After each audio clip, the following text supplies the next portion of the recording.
A very good morning to all of you. We have had two very great practical sessions, and in my session it will be slightly more academic. But taking off from Janaki's session, I'd just like to reiterate how important it is for us to understand the history behind music and dance, even to develop our own art. Because no art as such operates in any vacuum. It draws inspiration from its predecessors. So that's how it is. Like, for example, many of us who know about the Trinity, as a musician, I'm just trying to give you some examples. We think that they are the creator of this or that, but then when we go back to history, we understand who are the people who have been inspirational in making them what they were in terms of a composer. Like that, it also applies to dance. And also, on a lighter vein, I'd just like to quote from the music point of view what she was saying, why it is important to understand history again here. Some months back, I remember reading a review by one critic, and it was about Ragamalika Pallavi. I'm sure all of you know what Ragamalika Pallavi is. In that, it's that Pallavi, Shankara Bharananai, Aretodi Vadi Kalyani Darbarik, that particular Pallavi. The reviewer did not know what Ragamalika was first, and also thought it was one of the greatest novelty of that particular singer. So I still remember that review, which I read, and then it said that the reviewer writes very in a colloquial style rather, not even a very academic way, that I did not know why the hell the person was singing, or I was just wondering why the person was singing Alapana in 4 ragas. What was he trying to do? Why did Shankarabharanam and then Thodi, Kalyani and then Darbar? So that was the first thing, where he did not understand that when you sing a Ragamalika Pallavi, you obviously sing Alapana in 4 ragas. The second thing was even more disastrous in the sense that he attributed that Pallavi to the singer and said it was one of the greatest novelty ever, whereas this Pallavi is a time-tested Pallavi which was there from the time of Arigudi Ramanuja Iyengar. So the lack of understanding of the Pallavi as well as the history, how disastrous it is in terms of even writing a review, at that time I understood. And of course, when I put it forth, it was not taken in very good taste. That's a different thing altogether. And many people were very, very bitter with me for having pointed it out. But then, again, coming back to Janaki, it's the duty of a person like us to point out. Otherwise, what happens is that this becomes history. So the problem is when everything is put into writing, and then after whoever X or Y, I don't want to mention the name of that singer, people after 20, 30 years will think that he was the creator of that great Pallavi, whereas so many people have put in so much effort to not only create the Pallavi, but also to nurture it and give it so much of an exalted status. So that's, and he was only making an attempt to reproduce that. That's one thing. Secondly, again, knowing history. Today morning I had a very interesting thing to share with you. I was just, I had jotted down all the Maratha composers, and while coming I just remembered that I had in the process by default lost to mention Gopalakrishna Bharati. So I was just flipping through my mobile and then was in for a shock when the Wikipedia gave a full biography of Gopalakrishna Bharati and had put the photo of Rajkumar Bharati in that. You can check it. So that was, again, a wake-up call to me that how it is important. Now, people who don't know Rajkumar Bharati or Gopalakrishna Bharati would definitely think that that photo is Gopalakrishna Bharati. So again, reiterating how history is very, very important for us to understand. And of course, also the fact that I did my PhD on a subject related to this was a big eye-opener because, again, coming back to what she said, I mean, it's all in a larger perspective that when I did my thesis, it was on Carnatic music concerts, form and content. So every day I used to go and listen to concerts. About my topic was not on the history. Today I'm taking up the history. About 676 case studies I had taken up, all young, middle-aged, old people, all kinds of musicians, concerts.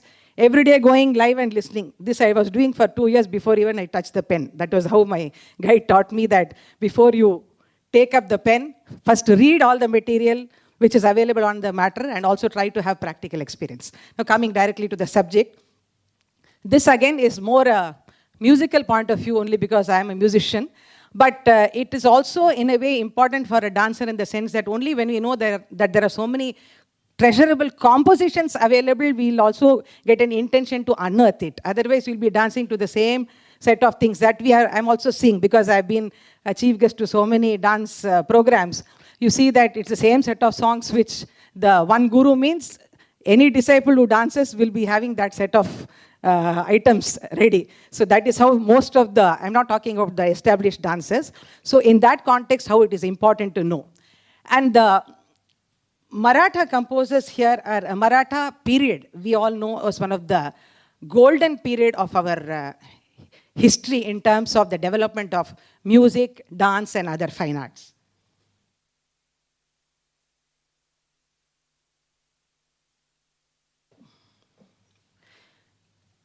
For any art to develop in order to grow and establish itself with highly evolved styles and distinct modes of expression requires an unimpeded flow of artistic inspiration and enthusiasm on the part of the ruling force. This is something very, very important. And we see that in our, the Maratha period is again around the Tanjore belt I'm talking about. So it's not that just by the coming of the Marathas, the flourishment happened. Right from the 11th century, we see that the time of the Cholas, then after that the Nayaks. So many people have been contributive towards the arts. But then what is important is that art reached its highest peak of development during the time of the Marathas. That's why I thought I will take up that particular area to see how they have all contributed. The history of music as prevalent in Tanjore during the last 3 centuries represent the most remarkable period in the development of our music. And as I said earlier, after the Nayaks, the Maratha kingdom was founded in Tanjore, and it marked yet another glorious era for the flourishment of the arts. And here it's also very, very important to understand that patrons of art, it's not just about supporting the art, it's also having a sound and deep knowledge of the arts that made them such great patrons. Today, we also see in today's parlance, the patrons we are talking about. It's a very pathetic state where patrons are the ones who just donate money or support a cause. But then how far they are involved in terms of knowing the depth of the art is a questionable thing. So that is why the art is also, we are talking about the dilution of the arts, we are talking that the tradition is not being maintained. All this problem is coming. I mean, as an organizer, these are all not in the schedule, but then it's a practical thing. As an organizer, I see how difficult it is to convince the patrons of today to make them understand what real quality is. Immediately they ask, what is the mileage I will get? How much audience that artist can bring? These are the basic questions, and it's very pathetic, and I have no answer to this. Sometimes I have to come back just like that, without being able to answer such questions, because deep down I'm a real artist. So I can't really answer such questions as to what is the value of that particular performance, what is the value of the music, or what is the value of the dance. Is it the value, whether it is equated by the number of the audience coming in or true connoisseurs coming in, that's again a big question. And now the Maratha rulers, in this context, we see that I will not touch upon their contribution because that's again a very vast subject. Because each of the kings not only were patrons in terms of having court musicians and dancers, but they also were themselves very, very scholarly and very, very educated in the Shastras, educated in all the kinds of arts. And they have composed so much actually. So that is another big subject which we'll not go into now, but I'll just only talk about the composers who were there as part of the Maratha period. This is just a rough idea to give you, because all of us have read history as part of MA and other things, but most of it is forgotten. So again, a recap as to who are the people who are part of the Maratha rule of Tanjore, starting from Ekoji 1, then Sahaji 2, Sarabhoji 1, Tulaja 1, Ekoji 2, Pratapasimha, Tulaja 2, Amarasimha, Sarabhoji 2, and Shivaji 2. So these are the kings during the time, during the tenure when the art of music and dance flourished to its zenith. Now, patronage is not just about, just shelling out money. So I just tried to find out what are the ways in which these patrons have really nourished the art. So first thing is, of course, appointment of Vage Karakas, Gayakas, dancers, and teachers of music.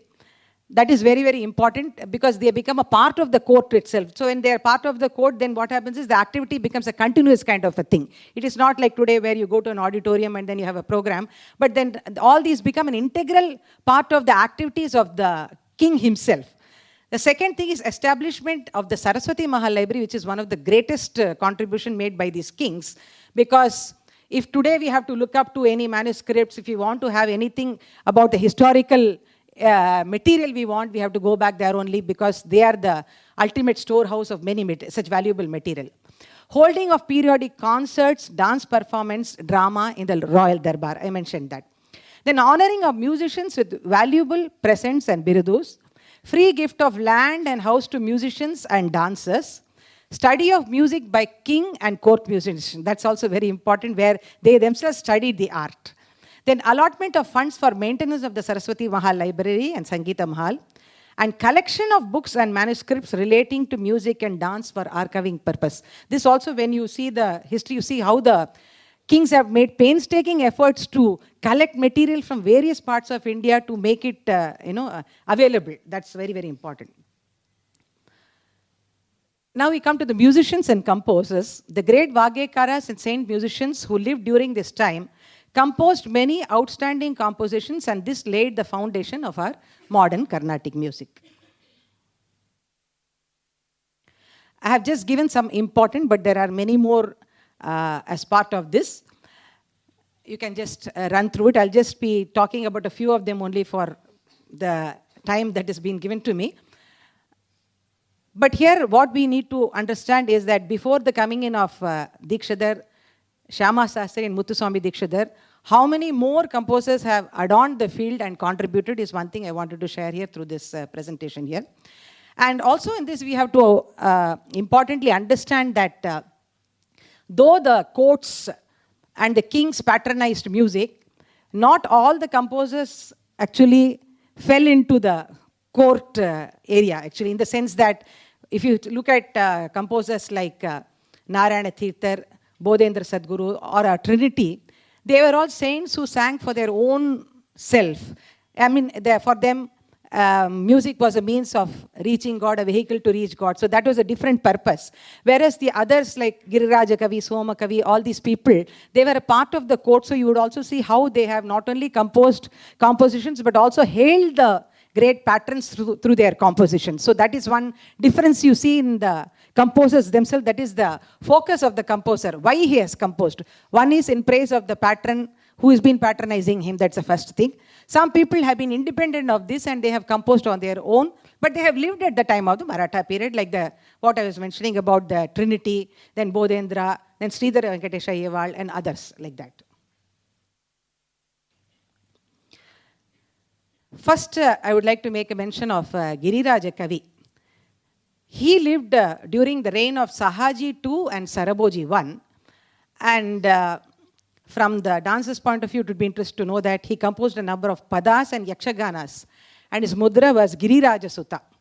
And he has composed about 200 Shringara padas.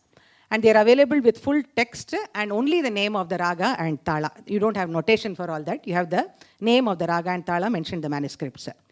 And as I said, many of them, they were hailing the patrons. So here also we see that in praise of the patron, he has, that is Sarabhoji, our Giriraja Kavi has brought out some new ragas like Saraba Chandrika, Saraba Lalita, Saraba Kalpam, Saraba Nalina. But it's sad that because at that time there was no audio available for documentation, we really do not know how these ragas sounded. That whole period that's the problem where even for dance, because there is no facility of documenting in terms of visual, we really do not know exactly how it was, but then we can just decipher through the manuscripts.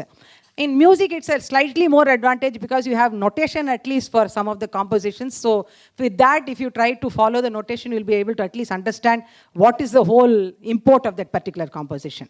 And he's also authored 5 musical plays in Telugu. Here I just want to also share that he's not to be confused with the Giriraja Kavi, the great-grandfather of Tyagarajar. That Giriraja Kavi is different. You see in the composition, Giriraja Sutta Taneya Sadaya. That Giriraja is different. This is different. I wanted to share that. And then you also have Soma Kavi. Not much is known about him. And he has sung a lot of Shringara Padas in fine Telugu. Then Vasudeva Kavi, another eminent composer of Tamil Padas. And both of them, they adorned the court of Sahaji. Then another very, very important composer we have is Melattur Veerabhadraya. And he was a contemporary of the king Pratapasimha. And he has added a lot of valuable contribution to the Lakshya. Lakshya means the performing tradition. Lakshana is the theoretical tradition. Lakshya of music, and one of the earliest to compose Swarajati, Varnam, Ragamalika, Tillana, apart from the Kirtanas. And as for the language that he has used, we see that Telugu is the medium through which he has composed most of his compositions. Some are in Sanskrit and a few in Tamil and Marathi as well. And his mudra is Achyuta Varada here. And the reference to the ragas that he has composed also gives us an idea of that. At that time, only Rakti ragas were used, not like today where we use Desh and Gaudam Malhar and Sarang Malhar and all these things, which are a later trend which has come as an influence of Hindustani music. Here you see most of them are very chaste and very old ragas like Ananda Bhairavi, Sahana, Neelambari, Manji, Shankarabharanam, Usaini, Athana, Kapi, etc. Then another very important composer is Kavi Matru Bhutaiya. And he is also another composer who lived before the time of Tyagaraja. And SSP here means Sangeeta Sampradaya Pradarshini. So how do we get to know about him is through the Sangeeta Sampradaya Pradarshini, which makes a mention about his life and his contribution. And he composed the play. I made it Nataka. He does not want to call it Yakshagana or anything like that. He calls it Nataka. That is the term as used. Parijata Paharana Natakamu in Telugu, dedicated to the King Amarasimha. That is the contribution he has made. And apart from that, he has also, in this particular work that he has done, the Nataka, you see that it contains Daru, dialogues, Churnika, Dvipada, Shobana, and Mangalam. And basically, this particular work depicts Shringara Rasa. That is the theme of this particular Nataka. And also, it's interesting to see that he has introduced Manipravala Darus. I'm sure all of you know what Manipravala is. It's the amalgamation of more than one language. So, since we can also see here that he was a master in many languages, he has composed in Manipravalam as well. And again, the reference to many Rakti ragas here like Ghanta, Mukhari, Kalyani, Saveri, Bhairavi, Ahari, Manji, Jujavanti, Kedaragaula, Panturali, Begada, Brindavana Saranga. And Jujavanti again, today we call Dvajavanti and other things. So that right spelling is Jujavanti, and you also would have seen the mention in Dikshada's Kriti, Jujavanti Raganute. So this composition again becomes a valuable material to know the correct name of ragas as well. So I just wanted to share that. Huh? No. Jujavanti Raganute. So he mentions in the song itself. And our, on a lighter vein, our composers have been very, very intelligent enough not to write separate notes, but to incorporate in the composition itself so that we don't mess up with it. First thing is the question of copyright, where all of them have put their mudra within the composition so that nobody claims that it is theirs, first thing. Secondly, of course, putting the right name of the ragam. And Dikshadhar was a master in that. All of you know that in most of his compositions, the raga mudra has been incorporated very appropriately in his composition. So we also get to know. So that Jujavanti is a very classical example as to how the terminology has changed over the years, but then original name is Jujavanti.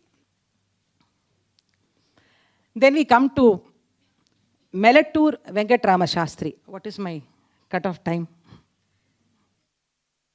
12:30? Yeah, okay, fine. Oh, somebody is ready with a plaque. Fine. So I have to really rush through. Okay. Melattur Venkatrama Shastri, illustrious composer of Bhagavata Mela Natakas. This will be of more interest to you all. And composed 12 such dance dramas. They have Puranic themes in them. And many of you also would know that the Melattur Bhagavata Mela is still performed today very vibrantly in Melattur. I also went there last year to witness that program. So how that whole thing is enacted over the night, over 3-4 nights they do it, and then female roles are also enacted by men here. And again, here also we see that highly Rakti ragas are used. And among them, of course, the highlight of this whole Melattur Bhagavata Mela is this Prahalada Charitram of our Venkatrama Shastri. And he's also composed Swarajati, Varna, Shabda, Ragamalika, Daru also have been composed. Then, of course, Pachimiriam Adiyapya. Some of the composers are very lucky in the sense that they compose only one song, but they become the composer. Like, for that matter, we have our Pachimiriam Adiyapya here who has composed the Viriboni Varnam, Atatala Varnam. Actually, we do not know of any other composition that he has composed. Whether he has composed or whether it has got lost, I don't know, but there's no evidence available. But and the Orupana Sothukku or Arsi Padam Mari, avaroda oru Bhairavi Varnathile, he has captured the entire field in the sense that it contains the essence of Bhairavi, and technically also many would know that all the Dashavida Gamakas, which are a part of our music, have been incorporated very beautifully as part of this Bhairavi Varnam. But due to want of time, I will not be going to sing all that now. And he is also the, 1 minute, Guru of Shyama Sastri. That's very important to understand. I'll tell you why that later. Then, of course, Udukadu Venkatakavi, another very, very important composer, a devout Krishna Bhakta. And he composed in Tamil and Sanskrit. And Udukadu, of course, is very, very important for the dance genre also because of the fact that you have a lot of Solkattu and Jati, and that makes it very, very appropriate for dancing. And there are a lot of rhythmic patterns in Tishram Kandam, Mishram Sankirnam, intricate pata. All these have been incorporated very beautifully by the composer. And there are also some Chittaswaras. Coming to Mathrubhuti, just going back one step, I would also like to make a mention that he has composed a lot of Chittaswaras for his composition. These Chittaswaras are very, very important in the sense that they also give us an idea of the Swaraprastara that was prevalent at that time. For example, just quickly I would like to say that how he has used the Prayogam Padani Pada in Bhairavi. Pada pasa sa pasa ni da pa ba ga ri sa ni sa ma ga re ga ma pa da ma pa ga re ga ma pa da ni pa da ma pa ga. That is something very, very rare today. You have pada pasa only, we don't have padani. So at one time padani was a part of Ananda Bhairavi. So these kinds of things also we get to know through the Chittaswaram, because Kriti is only the abstract way of presenting the notes, whereas Chittaswaram is as a concrete way of giving you the structure of the swaras. So like this, the Chittaswara study itself is very, very interesting for all of us to understand the Prachina Prayogas even for a particular raga. It just came to my mind, I thought I'll share with you. Ramaswamy Dikshidhar, he main contribution again is the 108 Raga Talamalika, and this brought him great honor from his patrons. Then we have Pallavi Duraiswamy Iyer. He was patronized by Tulaja and contemporary of Tyagaraja. He was an expert in Pallavi and he composed about 49 pieces, including a lot of Tana Varnas. You also can understand how that period was not only about Kriti composing, because all of us think that only the Trinity were there and they composed Kritis, but there have been other composers who have contributed valuable in terms of Varnams. So that can be a study by itself. Arunachala Kavirayar, we all know, author of the Ramanataka Kirtana, and earliest composer of the Tamil Isai Nadagam, and the Ramayana put in a very simple form. All of us are, it's also part of the dance genre, so you must be knowing about it. And of course, the lyrics was written by Arunachala Kavirayar, whereas his disciples, Venkatramaya and Kodanda Ramaya, only have set the tune for that entire Ramanataka Kirtanas. Narayana Tirthar, another composer. This composer, again, now coming from now on, we see that they are all a part of the Maratha period, but not a part of the court itself. So where Narayana Tirthar independently has composed the Krishna Leela Tarangini, and his compositions have become integral to all the bhajans in our bhajana paddhati, that is in South Indian music. And there again you see how there are slokas followed by the tarangams. And it's a beautiful confluence of bhakti bhava, raga bhava, and bhakti bhava, raga bhava, and sahitya bhava. And it offers wide scope for abhinaya and footwork, so offers scope to be enacted as a dance drama. So this is one information I wanted to share. Others who fall in the bhajana paddhati here are Sridhara Venkatesha Ayyawal, Bodhendra Sadguru Swamigal, Sadashiva Brahmendra, Venkatramana Sadguru Swami. Actually, I was planning to sing each of these songs, but no time now. Then we come to the most important group of composers, the Trinity, who lived during the time of the Marathas and have contributed monumentally towards the growth of our music itself. And most important period of the South Indian music, it has become because of the Trinity's time. And I've given you the dates, all of us surely know all that. They lived in the second half of the 18th century and first half of the 19th century and made it the golden period of our Carnatic music. And what is very, very important here is only one thing I wanted to share in terms of the musical contribution. If you look at the period prior to the Trinity, all these people who compose for the bhajana paddhati, you will see that first thing, the music is very, very simple. That's the first thing you would have seen. And you also see that sometimes the same raga has been used for multiple compositions. That's the second thing. And third important thing is how the music is very repetitive. That is, pallavi kapra pala charanangal. In the case of, you see that all the bhajana paddhati, bodhendra, there will be a lot of charanas there. And all the charanas will have the same kind of tune happening. From there, complete a change was brought about by the Trinity in the sense that first thing, music was made much more intricate and beautiful through their composition, first thing.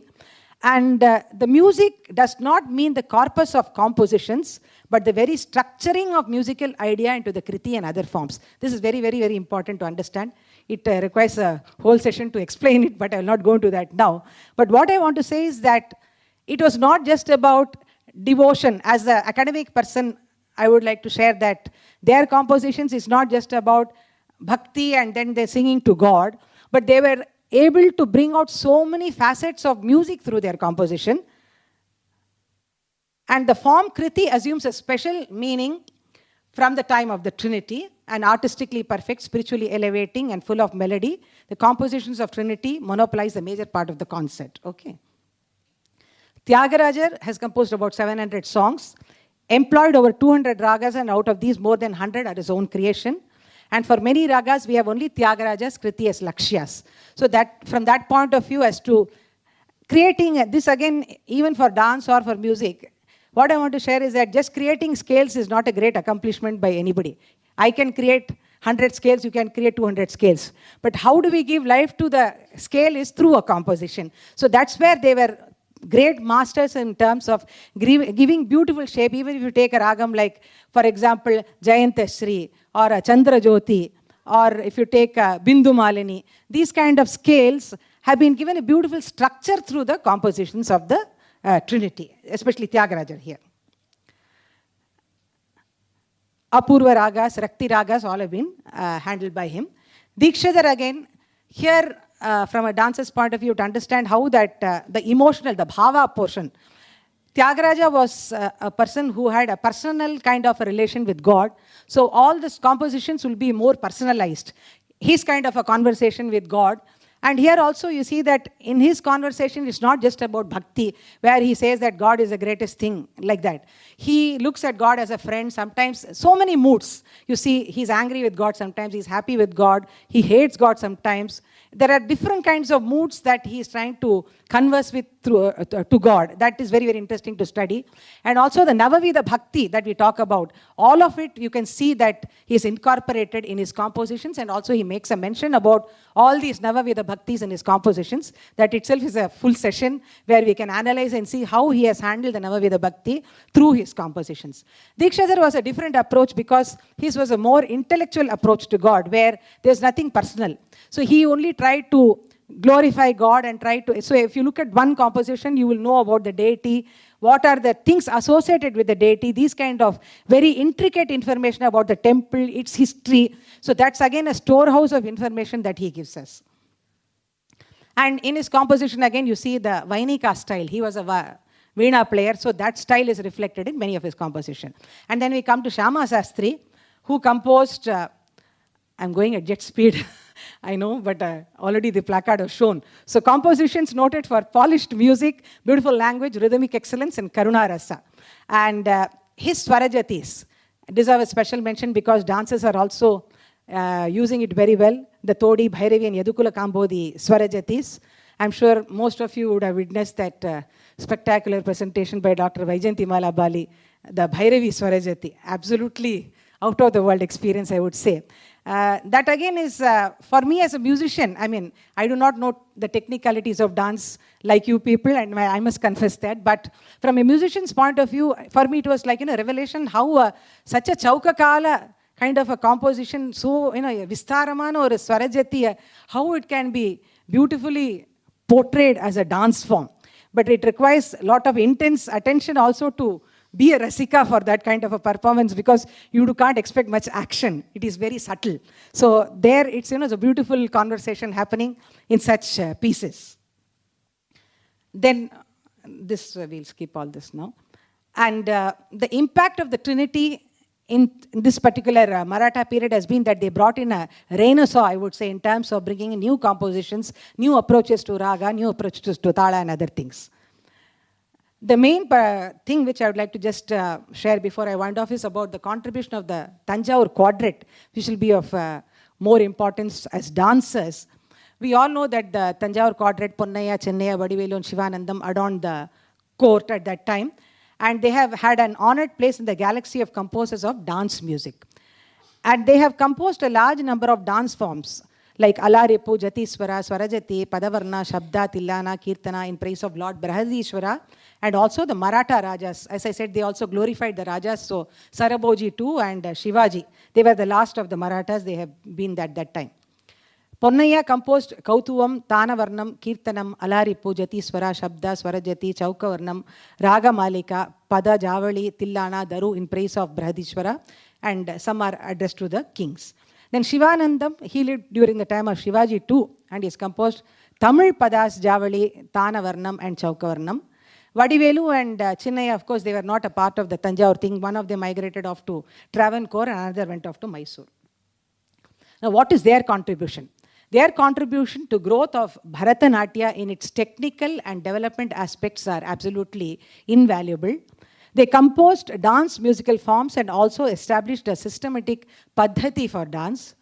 And they codified the adavus, which are the basics for dance. And they were also the ones to set the plan. Like we have a Kacheri Paddhati today that was set up by Ariyakudi Ramanuja Iyengar, and we follow it like that. So you have the repertoire of the dance performance having the Mela Prapti, Alaripu, Jatiswaram, Sabdam, Swarajati, Chaukavarnam, Raga Malika, Padam, Javali and Tillana.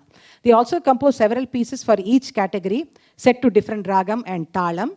And all of these were presented by them in the performing art tradition, earning wide fame and reputation. They had a large student following. So in conclusion, I would like to say that the love of music and dancers permeated the whole society due to continual royal patronage and encouragement for about 3 centuries, and artists found great support from the public also. That is once again reiterating the fact that the Maratha period became the golden period of our music and dance because of the great level of patronage that was extended by all the kings over the period of years. And the patronage by kings is very, very important. Today, the rule of the kings is totally gone. And that's also that's why we see that, in fact, in the time of the kings, one person could take up and say that I am the person, the custodian of the art. Whereas today, be it the government or be it the private people, we don't know who's actually patronizing the art. Somebody comes in, and then for 2-3 years he is there, he goes away, somebody else comes in. Whether he has a knowledge of the arts or not, we don't know. So it's a different kind of a scenario today.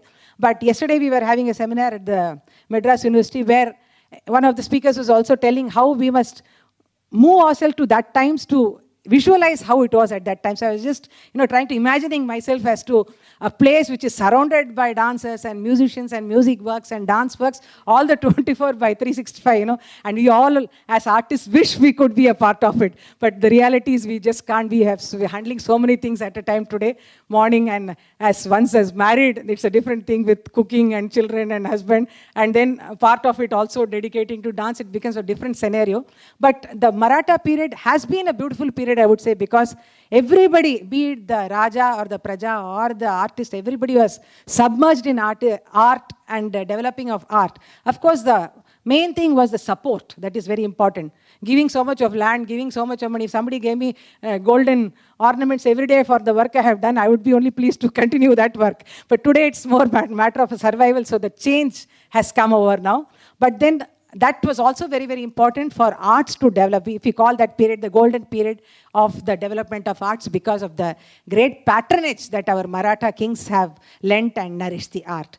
And with this, I would like to conclude my session. I know that it has not even been touching the tip of the iceberg, because I had prepared so much, but the plaque there, she's been showing me that the time is up.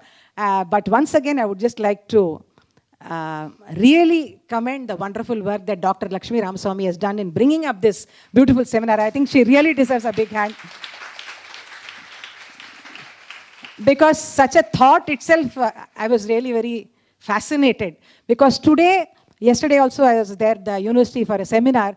Today the problem is that we are so obsessed with our own art, we are so obsessed with our own dancing, getting opportunities for dance, doing the PR work, and then trying to see which sabha to contact to get a chance. That is how we are working. So it's very sad that we have lost out on all the treasures that we have got, and we really need to know all that in order to enrich our own art. And so that way, her work today in terms of morning session or all the 3 days, I think I am going to be here as a student for all the 3 days, I've decided, because it's going to be a lot of learning for me. Though I'm not a dancer, I'm passionate about every art. So that is the reason I'm here today. So I'm also maybe a misfit in the sense that I'm the only person who is not a dancer in this particular seminar. But my love for the subject and love for the work that she's been doing is what brought me here. And any questions? Yes. What about Nirupanas? And why is it that Marathas encouraged Telugu compositions? Telugu was the main language during the Maratha rule also. And not Marathi. And what about Nirupanas that were... Telugu first, of course, the language by itself is something which facilitates music. I'm sure you know that. That was the reason Telugu has been a very predominant language, though Sanskrit... Yeah. No, but after that also very interesting as a lead from a question that after the time of the Trinity themselves were Tamilians actually, but they composed Telugu, and after them also you see all Padmasubramaniam, Mysore Vasudevacharya, and so many other composers who after the Trinity, that is post-Trinity period, also took to Telugu only as a medium of composing, because again that is one language which facilitates music in the sense, I'm sure all of you as dancers know that, but let me make it clear again that whereas in Tamil you don't have the extension of the vowel for each word, whereas in Telugu, like for Rama, Katha, Sudha, Rasapanamu, U, E, A, U, all these are the endings of the Telugu words. Most of the words you would see that they end in a vowel extension. So that gives a lot of space for musical elaboration. When you start with im, you can't do im like that for long. So for Oranga Shai, that's only one word he has used for that Kambodi piece. So, but O has got so much of a connotation.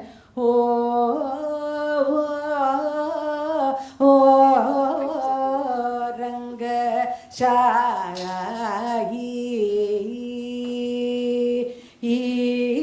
So that E, O and can be extended. Whereas if you look at Dikshitar's composition, there is a slight limitation. Like for example, when I teach my students, Chintayamam Kandamula, Chetashri Somas Kandam, it ends there. So after that, it's the Pallavi ends.